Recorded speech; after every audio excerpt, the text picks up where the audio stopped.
Il m'a détruit psychologiquement. Pour moi, je me regardais puis j'avais plus de valeur. Anne-Marie Charron a été victime de violences conjugales. Pour elle, l'enfer a duré 17 ans. Une violence qui a débuté par le contrôle coercitif. Si je fais le détail des 17 années, la violence augmentait tranquillement, pas vite. Il y avait beaucoup de gestes que je voyais pas parce que c'était des petits gestes qui étaient au quotidien. Le contrôle coercitif, c'est une forme de violence souvent psychologique entre partenaires. L'agresseur va agir comme une sorte de dictateur du quotidien dans le but de contrôler la vie de la victime. C'est un contrôle qui peut prendre plusieurs formes. Il peut être financier, passer par la surveillance des réseaux sociaux ou encore par l'isolement des proches. Anne-Marie, elle, décide de dénoncer en 2020.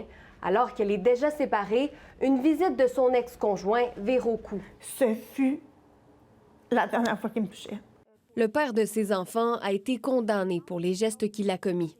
Aujourd'hui, Anne-Marie se réjouit de la criminalisation du contrôle coercitif, ce qui, selon elle, aidera les femmes à mieux identifier cette forme de violence moins visible. Ça va donner une confiance à la femme de dire « Garde, non, ça suffit, c'est reconnu, je vais porter plainte, puis ça va être pris au sérieux. » Plus de victimes pourront porter plainte, ce qui n'était pas toujours possible auparavant, selon un regroupement de maisons pour femmes. Ça arrive souvent des cas que les femmes veulent porter plainte, mais qu'on se fait dire c'est pas assez ou il n'y a pas eu assez d'événements. On comprend que c'est de la violence conjugale, mais c'est pas possible de porter plainte pour cette situation-là. Les nouvelles dispositions sur le contrôle coercitif seront intégrées au Code criminel au plus tard dans 2 ans afin de laisser le temps au système de s'y préparer. Déjà, les services de police nomment qu'il y a une augmentation au niveau des plaintes, au niveau de la violence conjugale. Alors, c'est sûr qu'en ayant d'autres possibilités de chefs d'accusation, on vient augmenter le travail des policiers, des procureurs, des avocats. Puis pour les femmes,